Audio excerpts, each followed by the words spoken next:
Ganito ako dati, isang magsasaka. Bago pa lang sumikat ang araw, nagagayak na ako para pumunta sa bukid para mag-araro at magtanim ng palay. Grabe. Ako po ito dati, ito na sapatos sa pambata, pang matanda, mga tsinelas na yan. At ito pa, marami pang iba, traditional business. Hinarang ako maging isang kardalo. Dati, pangbuhay ko. Dito ako nagtapos at dito na po ang pangarap ko maging isang teacher. Dati, teacher ako ng school na to. For 9 years, araw-araw pumapasok, nagtuturo sa elementary high school. Ito po ako dati, isang broadcaster. Ako'y gumagawa ng balita, ako ang nag-i-edit ng balita, nagbabalita. Dito po ako sa Radyo ng Bayan. Dati-dati, dito ako nag-opisina, dito ako nag-church, at dito rin ako nagtuturo. Kaya nga, minahal ko ang ganitong klaseng ministry. Dati, ganito ang trabaho ko bilang isang community development worker. Paplano, nag-iisip, nandito sa opisina. Noon, ito ang mundo ko. Araw-araw, dito ako pumapasok. Tumatambay sa loob ng 4 na taon. Dati, estudyante na kami ng school na to.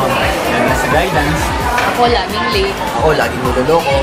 Ako, pagita-gita na lang. Pero nagkahiwa-hiwalay kami after my exam.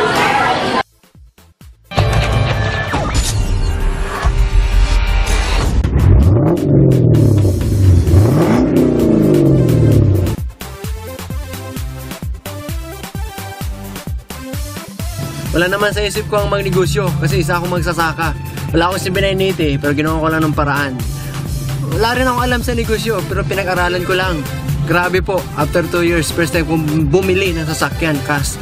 Kung ang hawak ko dati, Araro, ngayon po, Nissan Tirano na. Nung una naririnig ko malaki ang kitaan sa Global, hindi ako naniniwala noon. Pero one time sinubukan ko, eto na, after 1.5 year, eto, Hyundai Elantra 2012 model. Kaya yung mga nagdududa pa dyan at nagtatanong kung malaki ang kitaan dito, grabe talaga kasi ito na ang resulta. Kaya nung dumating sa akin ang Global, ginawa ko ito part-time. After 2 years, sineryoso ko. Eto, nagka-resulta ako. Mitsubishi Adventure. Grabe. Kaya kung ikaw ngayon empleyado, gawin mo itong Global. Seryosohin mo. Sigurado ako, magbabago rin ang buhay mo. Katulad ko. Grabe, ito na. Brand new Chevrolet Cruze 2012 model. Hindi ko akalain isang dating teacher magdadrive ng isang brand new car dahil dito sa Global. Imagine, I just do the business for 2 years. Eto na, nagdadrive na rin ako. Ginawa ko lang, nagtry at naniwalang kaya ko rin maging successful sa business na ito. Noong una naisip ko, wala akong time. Pangalawa, busy ako. Pangatlo, sabi ko, hindi ko linya to. Kaya lang, nung nalaman ko yung sistema ng negosyo, inaral ko siya. Eto nangyari sa akin in 2 years time, nagkaroon na ng ES6 2012 model. At ang malupit nito, ako lang meron ito sa Puerto Princesa. Kung nagawa ko, mas magagawa mo. I'm sure mas magaling ka sa akin. Kaya kung ako lang sa'yo, join ka na. Nung una po talaga, punong-puno ako ng pagdududa dito sa Global. Pero nung nakita ko ang resulta sa ilan kong mga kaibigan dito, talagang tiningnan ko at sinubukan ko, nakinig ako, ginawa ko yung sistema. At makatapos o makalipas ang 8 buwan, eto na. Nagkaroon ako ng resulta. Meron na po ako isang napakagandang Hyundai Santa Fe na nakuha ko po galing po sa income ko sa Global. Dahilan sa asawa ko na akala ko wala nang kagamutan ng kanyang karamdaman, pinasok ko ang AIM. Dahilan dito, siya gumaling. Ginawa ko rin ang business nito. Napakaganda. Bakit? Nagkaroon ka ng first car at second car na ito nga yung brand new style Toyota Innova. Kaya classic, kayo po diyan, subukan yung AIM. Napakaganda po talaga. Ang AIM Global, ang una kong pagkakilala ay hindi bagay gawin ng mga professionals na katulad ko. Pero alam nyo, pwede namang subukan eh. Wala namang mawawala sa inyo eh. Tanggalin nyo lang yung pride ninyo at pagdududa ninyo. In fact, marami at malaki ang pwedeng mangyari sa inyo. Katulad ko, 11 months, ito na ang aking Hyundai Accent. Noon, wala naman akong plano mag-aim.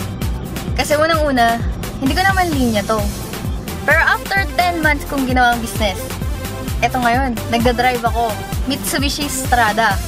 Kaya kung ako nga nagawa ko, bata, babae pa, kayong mga lalaki dyan, hindi ako makaisip na ibang dahilan para hindi mo kayang gawin to.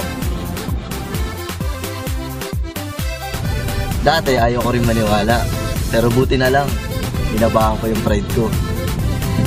After 2 years, nang dahil sa M Global at trinabaho ko, eto una pa lang, Ford Fiesta. Alam nyo, sa totoo lang, nagsisimula pa lang kami. Kaya kung ako sa'yo, sumabay ka na.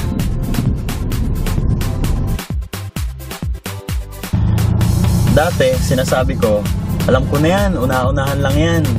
Pero yung binigyan kong chance, sarili ko makinig, doon ko na-realize, wala pala talagang una-unahan dito. Grabe. After 2 years, nakadalawa akong sasakyan. Una, Honda Civic. Pangalawa, Toyota Celica. Totoo nga no, walang kwentang pangarap kung walang opportunity. And opportunity, walang kwenta rin kung walang action. Ikaw, anong action ang gagawin mo?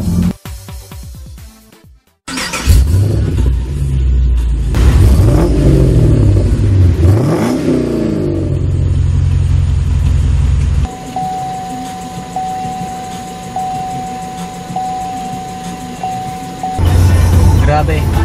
After 4 years, nakakabigla. Hindi ko akalain na makuha ko yung dream car ko na Camaro. Makakaisip ko na 4 years ago, naglalakad lang ako, nakamotor lang ako. Binigyan ko ng chance sarili ko ng mangarap at trabaho yung pangarap na yun. Ito pa yung binalik sa akin ng Global. Kaya hindi ako magtataka kung gagayin mo lang ginawa ko within 4 years ang sarili mong taon sa Global, magkakaroon ka na ng ganito. O baka masigit pa.